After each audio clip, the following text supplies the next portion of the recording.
Dog falling back on that act. Where the hell am I getting fucking like an old black college. It's a couple of words, so get some fresh and double OPs, D-O-double-G, got D-O-double-G, you see. Okay, Michael. Like my neighbor's Dolomite. Yeah. Okay, Michael. Those colored priorities of black people, what's next? Yeah. Let's get to the bottom. And what is next is that we are constantly evolving. Howard Thurman, the great prophetic mystic who was the teacher of Martin Luther King Jr., said that our slave foreparents, with the long rows of cotton and the rawhide whip of the overseer, in the blazing heat, they imagined a different future. And if they could do that, what more can you do? They ain't had no Mercedes-Benz. They were talking to Mercedes and said they'd been there and done that. They didn't have no Facebook. They faced the book and read it. We ain't had no darn cell phone except if we were in prison. In the cell. Y'all need to come up to speed, man.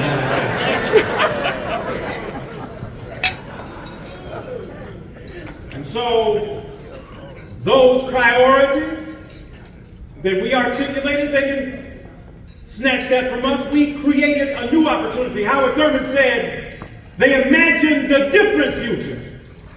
And some of us are so hopeless now.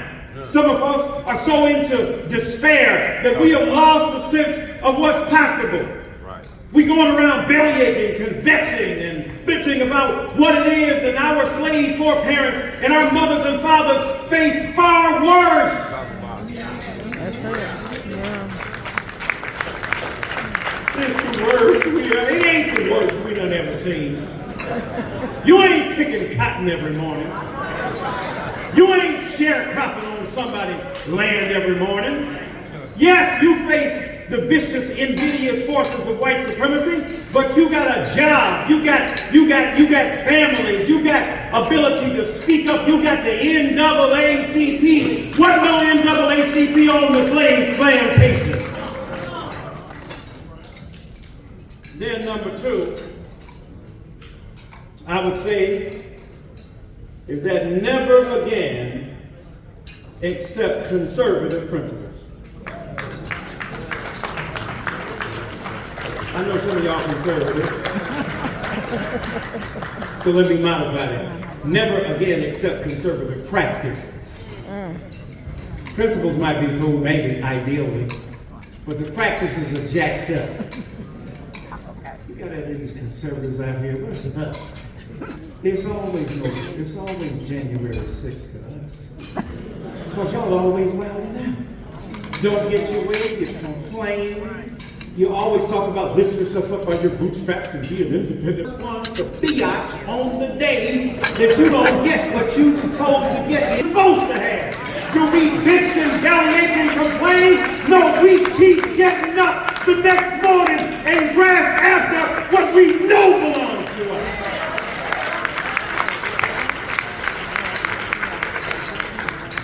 Y'all talking about BLM and how they were, quote, rioting. They had but a couple of Negroes and some white folk who were inspired to try to be one. Tearing stuff up. For the most part, we weren't tearing nothing up. Y'all went up in the Capitol and treated it like it was the nightclub. Putting your feet up on Nancy Pelosi's desk. Thought you was in a bathroom. Not you were. You was.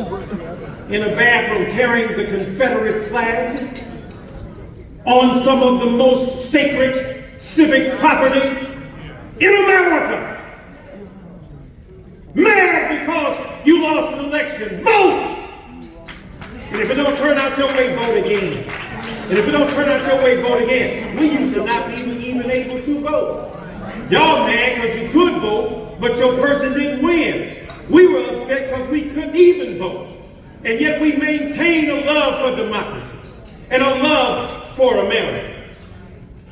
And I'm telling you, some of these conservative practices have been destructive of American democracy. I know some of y'all voted for Trump.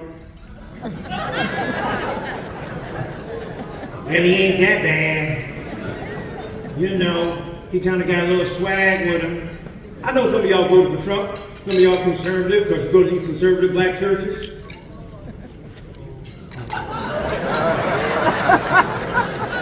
Huh?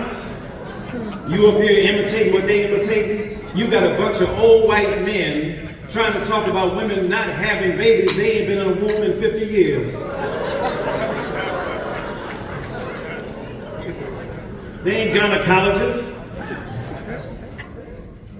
Trying to tell women what to do with their bodies. They created some of them babies. And wanted to get rid of them, and some of them did. Now all of a sudden you want to, even if she's raped, she can't have bodily autonomy. And some of you Negroes who imitate these white conservatives say, well, that's what Jesus said. Negro, they put Jesus and you in a box. They trying to lynch you. Jesus ain't stopped them from hanging you and calling you a nigger. That's not what it is. If I had more time, I'd get deeper into that. Some of y'all worshiping a God of your tradition, not your salvation. Black churches compose 75% black women. They can cook, clean, and sew, and do everything but run the church they numerically dominate. That's called spiritual apartheid.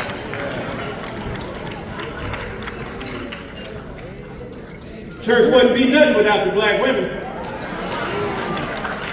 Wherever they're leaving, I'm going with them. What's up? Where you go? Oh, okay. The first black woman Baptist church of Corinth. All right, that's good.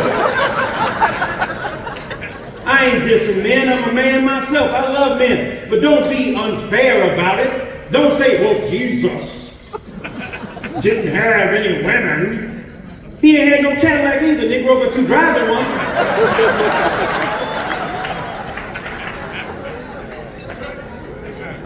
You imitating these white conservative practices in your church? They don't believe in abortion, but they continually abort your freedom. When those babies get here, they have no consideration for the future of those black children.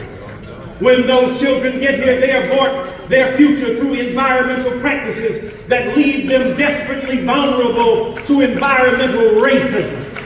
When they get here, those children are undereducated and miseducated.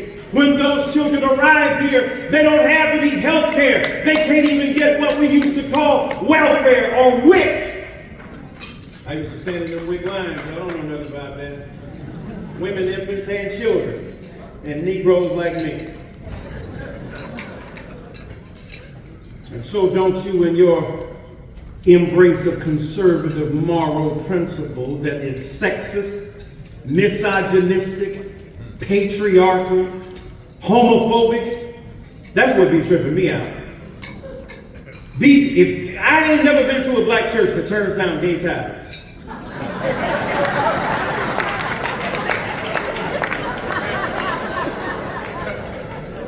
The only funny money they don't want is change. You ain't kicking out no gay people. You ain't gonna have no music. Might not have no ushers. And on some days, you ain't gonna have no preaching. I'm on my way out of town. Don't worry about it. I know what I'm talking about. You ain't serious. Trying to be homophobic. How did we get that way? Imitating conservative practices. Because when I was coming up, we knew it was gay. We know Andre was gay. But Andre would whip the behind the people who tried to mess with us on the way home from school. So we loved it, Andre. We ain't trying to make Andre feel crazy. Because the way he loves ain't got nothing to do with the way you love, and why you in somebody's bed anyway. Pay attention to what you ain't doing at the crib, and that will occupy your time.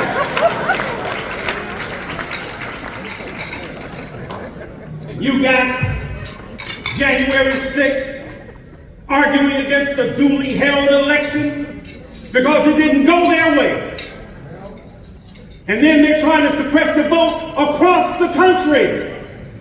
All of these measures that even the Supreme Court, with this conservative bent, told Alabama, y'all tripping hard. Because they're trying to rejigger and redraw the map.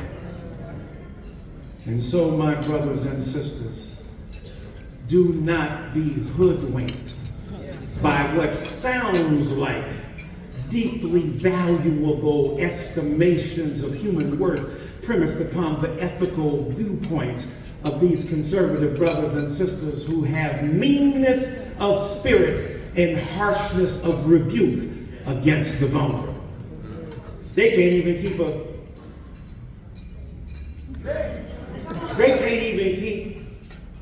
a person up in the house to run the thing. They put Nancy Pelosi, so they vote out and they had Brother McCarthy, Speaker of the House, and then they didn't got rid of him. And the thing is that a narrow segment of white supremacist, culturally conservative America has determined that they know what's best for the rest of us. And the tragedy is, some of us follow suit. Never again, never again allow these conservative principles and practices to dominate your organization. You mad at young people, you mad at what they do, you mad at some of their music. Now some of it was crazy. This little red girl you see for Trump. What girl, get your mind on right? I ain't saying, I'm just saying the way he gave out checks. That's from the government. He ain't had no money. Ask the court right now. He done lied about his income to start with. He ain't got no dough. He pimping hard in white skin. He trying to hoodwink. But the thing is, y'all, some of that music crazy because I can't understand some of it. And I'm a fan of hip hop, but this new mumble rap is tough.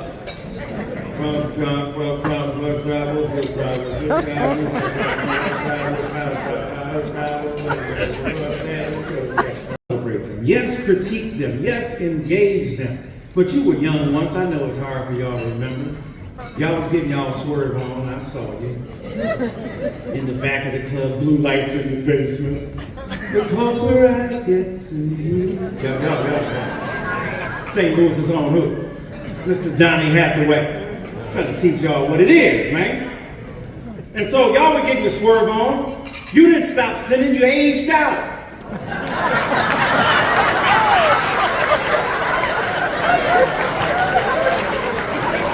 You can't do it no more. Now it's a virtue. Oh no, I should never do it. You can't do it.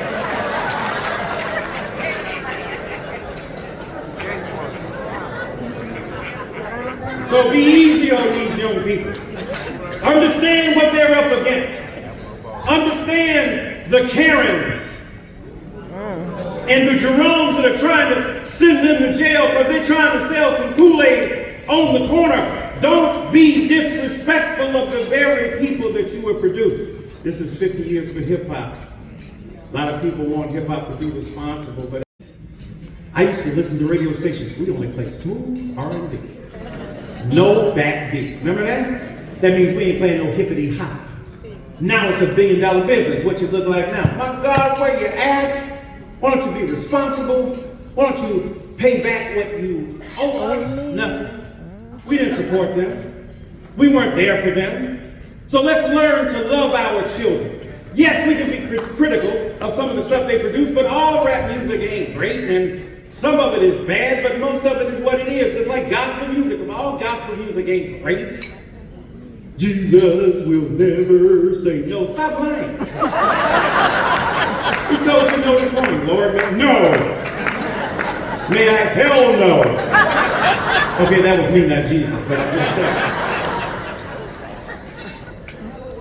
I mean, all opera ain't great. Opera is just gangster rap music in Italian.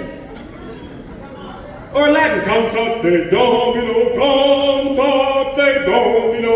They used to dog jazz music. It was a vibrato. Now you're sitting down in your tuxedos and listening to it at the Lincoln Center with Wynton Marsalis. Maybe one day they'll do the same for hip-hop. Falling back on that ass with a hell of a gangster lean. Getting funky on the mic like an old batch of collard greens. Let me go on to the last point. Never antagonize any community pillars. Never antagonize any community pillars. That's who made us, who birthed us. The old black men and the old black women without pedigree and education, but they fought for you to get there.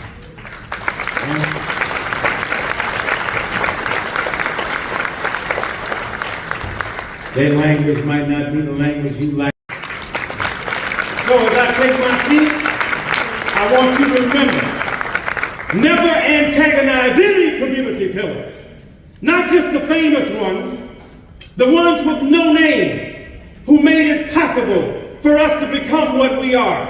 Yeah, they don't speak the king's English to the queen's taste, but they know about a God. Your mamas and daddies who got on their knees every night to beg God to spare your life so you can be better than they are. Let's